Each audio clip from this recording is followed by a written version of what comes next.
Hello everyone, I'm the Better Man, and if you haven't seen the previous episode, you can click right here. Welcome to Putis.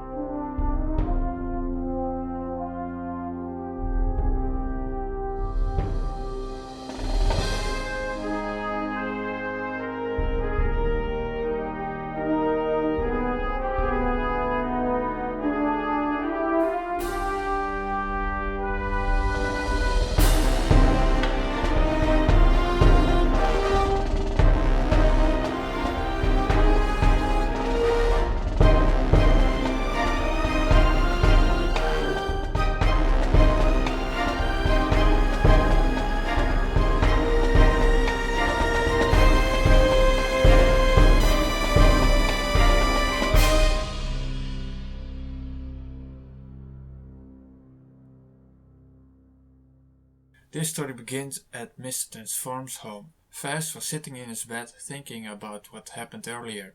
Never in all his time as a superhero was he ever faced with such a difficult question. In the last episode, he was given the opportunity to join a team with other superheroes.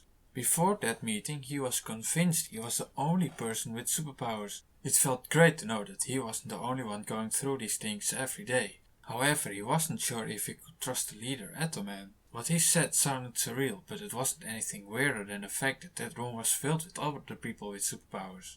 Something Atoman would be able to abuse if everyone joined. While he was contemplating all this, Anna walked into his room.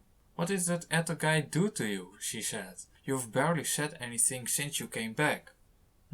He mumbled. "Oh, sorry, it's just that I have to make a really big decision." "What decision?"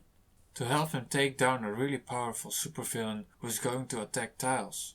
"Oh yeah," she said, "that's a really tough choice. You can either join the team and have an epic fight, or get your ass kicked. I hope you can find a solution." "Shut up," he said, smiling.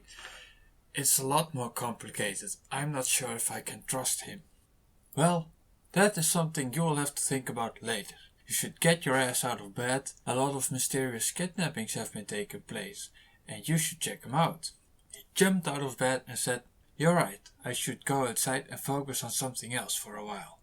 He turned into Mr. Transform and was about to walk out when Anna said, "Aren't you forgetting something?" Mr. Transform looked back confused. "Your earpiece?" "Of course," he said, and formed an earpiece in his ear. He turned into a rat so he could sneak out of the alley without anyone noticing. After it was safe to talk without anyone hearing them, he said, "Which way do I go?" Anna, who was sitting at the computer, said, "Cheddar Street in the grey building on the 3rd floor." "All right," he said. "Here we go." As Mr. Transform ran through the sewers, he felt weird. It was a feeling he had never experienced before, but it felt really familiar. He ran through these sewers almost every day, but he had never felt weird here. He thought nothing of it and just ignored it and ran further. He turned into a fly when he reached the place to get inside easier and mess with as little evidence as possible for the police. When he came inside, he was shocked by the amount of police officers present. Anna had yet to give him the details of these kidnappings, but she didn't need to because she overheard 2 cops going over the evidence. Multiple people on this floor had disappeared with no signs of struggles, except for forced entry. Mr. Transform went inside to investigate further, and he felt the same feeling he felt back in the sewers. He walked on the carpet and saw something. It was small and red. He picked it up and suddenly realized what it was. A scale. The feeling was now stronger than ever. He felt like he was being pulled back into the sewer. He flew as fast as he could, but had no idea why. He flew so fast, in fact, that Anna called him and asked, "Faz, what's wrong? You're going crazy fast." "I don't know," he answered. "It's probably nothing." "You're going way too fast for it to be nothing. What's going on?" It's just a hunch." "You and your hunches. I'll see if there's anything and contact you once I get there, okay?" "Fine." The feeling brought him to a roof on a building. He couldn't believe his eyes. Atoman was telling the truth. There stood the evidence. One of the small dragons Atoman had shown was slithering right there.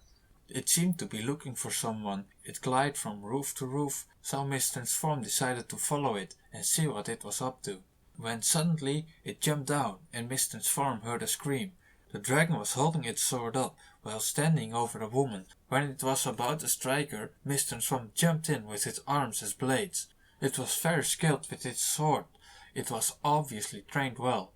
The only reason Mr. Swarm was able to keep up at all was because of his enhanced reflexes. Not that it mattered whether the dragon was able to hit him or not, Mr. Swarm didn't have any vital organs anyway. However, the dragon seemed to notice somehow. It didn't seem interested in fighting Mr. Swarm at all.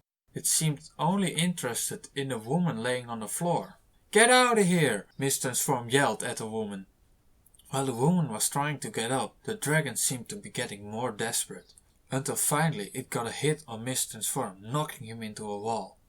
This didn't get Mr. Swarm long, however, grabbing the tail of the dragon immediately while it tried to get the woman. But it was already too late. It had already stabbed her through the chest. Then its sword started to glow red, just like the superhuman Atoman had shown them. After that it cut off his own tail and flew away. Mr. Swarm was going to go after him, but he stayed with the woman. Miss, are you okay? Anna, call an ambulance! What happened? Just hurry! Alright." Then the woman started shaking and turned red. Her skin turned into scales and her legs disappeared. When her transformation was complete, she pushed Mr. Swarm with surprising strength and flew away. Anna? You can cancel that ambulance. She flew off, he said. Flew off? Yes. She turned into a dragon. What? This is a really weird job. You can say that again. I've got something here, by the way, you might want to take a look at. There was no blood or sign of struggle here, except the ones Mr. Swarm made.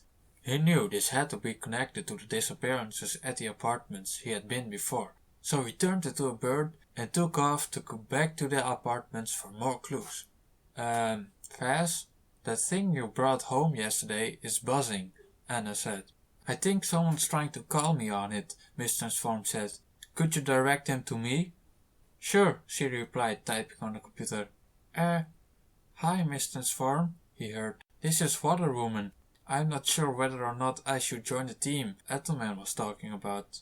I've been debating with myself all day, and I was wondering, could you help me? It all seems so shady, but if he's telling the truth, I think it would be important to fight together. What do you think? Mr. Swarm hesitated for a moment and said, I think we can trust him.